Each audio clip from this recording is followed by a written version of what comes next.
Good evening, or good morning, class. And today is Thursday, April the 2nd, and I hope nobody played too many April Fool's jokes on you yesterday.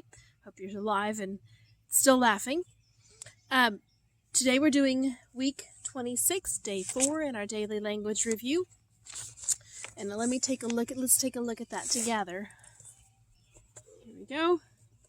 Oh dear, this is not going to work in selfie. Okay, we'll keep working on it because it's backwards for you. I can't read it backwards either. A cat's hearing is more better than a dog's. And there is a period there. I forgot to put mine in. A cat's hearing is more better than a dog's hearing. The words that need to be corrected are more, better. We can't use more and better. So we're going to just cross out more than a dog's hearing. Oops, there's the period. Than a dog's hearing, period. That is the only thing that needs to be corrected in that first sentence. A cat's hearing is better than a dog's hearing. Make sure. I auto-corrected. Dogs does have an apostrophe because it's describing the dog's hearing. We're going to learn more about that in English today. The sense of hearing is a cat's goodest sense. Once again, it's the wrong adjective describing sense. It is a cat's best sense.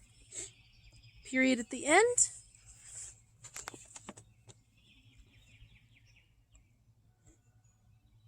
And that's it for that sentence. Cats have a powerful sense of smell, too. What's an antonym for powerful? Antonym means what? Opposite. That's right. Opposite, the opposite of powerful. I'll let you think that one through, but I bet you can come up with some pretty good words for the opposite of powerful. And then complete the sentence with the correct homophone. Homophones, remember, homo means same, phone means hear. So words that sound the same but mean different things. Scent, scent, and scent.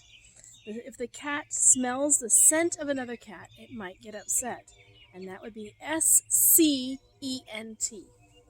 All right. Moving right along.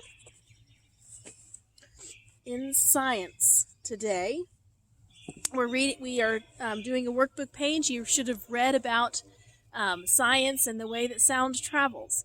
That one's pretty confusing. It's hard to believe that sound travels fastest through metal. Now, I had to ask Mrs. Wood about that when I first started reading this curriculum. I said, that's right? Are you sure that's right? And Dr. and Mrs. Wood both assured me that that is correct. And if you think about it and think through it well, you will understand. But the vibrations travel fastest through the metal. It's because all the molecules are very tightly packed in metal. It's a very dense material. The cells are close together and they make molecules, and those molecules stay close together. So when they bump against something else, it bumps it. They don't have to travel very far to bump against another molecule, and so they're bump, bump, bump, bump, bump, and that's how those sound waves travel.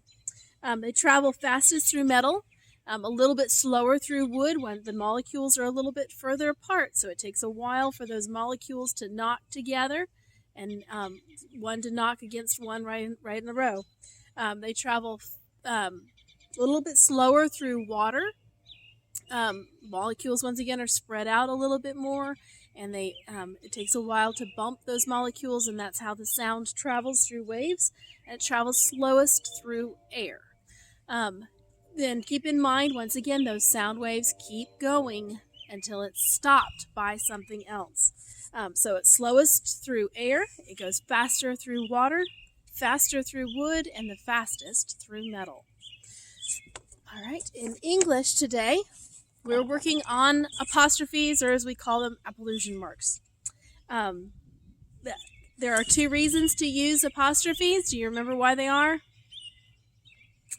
One is contractions.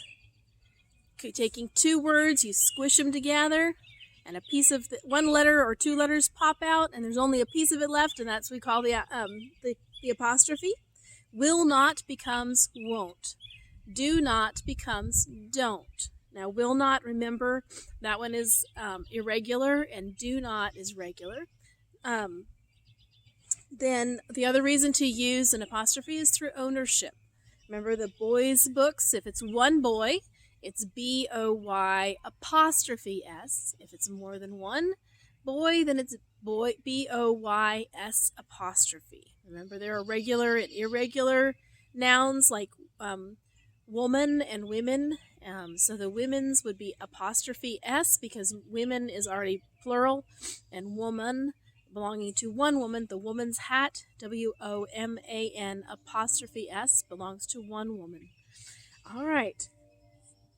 The next one that we're studying today, our spelling, just that's a little bit out of order. We usually do spelling first thing in the morning. We're using dictionary pages. You're going to be writing there. They've got the dictionaries right there for you, and you don't have to turn to the back of the book this time. Remember, a dictionary entry, the entry word means the word itself that you're looking for, and then there's different parts. There's the word itself, the entry word, the part of speech that it belongs to. In your book, it's foggy. Foggy is an adjective, a word that describes a noun. It means full or covered with fog. That's the definition of foggy. And then they give a sample sentence, and that's in italics. The foggy weather made it hard to see the road. And then there are derivatives of the word, foggier and foggiest. And of course, that's what we're studying in spelling this week is different forms of different words. All right. In our reading today, I hope you had the chance to watch Liberty Kids again, episode 101 with the Boston Tea Party, and the reference there to Phyllis Wheatley, and that's the same person we're reading about in history, in reading today. So that was a history lesson from a while back, but we're reading about it in reading class today. And today I want you to think about,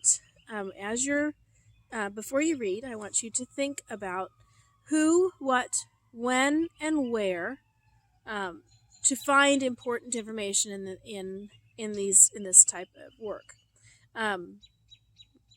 This is the genre of the story is a biography. Phyllis Wheatley was a real person, and she really did write poetry. So I would like you to think about the main idea of this biography. What can you take away from the story? What do we learn from the life of Phyllis Wheatley? And then explain the importance of what the gospel is in a person's life. Knowing about God and sharing God with others was very important to Phyllis all of her life. And she didn't live a long life, but it was very important to her. So this is our second part of the story, Phyllis Wheatley, slave girl of Old Boston, a place to stay. And she makes an interesting decision that's very heartwarming in this story. So I hope you enjoy reading that. In English, we're only doing the front side of that workbook page. We're going to be talking about addresses tomorrow. And let's see, in science, you just had to read yesterday, and today you're doing workbook pages. Don't forget to listen to Mrs. Hawkins this week, and also, once again, listen to Miss Gardner for their music and Bible. And I hope you were enjoying those as well. Next week, I'm really thinking through what to do with history and how we're going to handle our wax museum and how we're going to tackle that. So it'll be a little unique. We might be doing videos of ourselves as we dress up as another character in history. So I want you to start thinking through, again, I've talked to you about this before, think through who you would like to represent in history and during the time period that we've studied. So, and that goes from the Reformation all the way the time of just before Martin Luther, all the way until the American Civil War. Think about who you would like to represent. Has to be a character that made a positive contribution to our country or to our world, and also think through what that person did that made a positive contribution. You guys have a great day. I miss you so much, and I wish you could be here with, we could be all together. And I hope you have a great day. Enjoy your day. Listen to your parents. Do what they tell you to do. And have a good attitude. Get outside and play if you can. And stay healthy. Take care.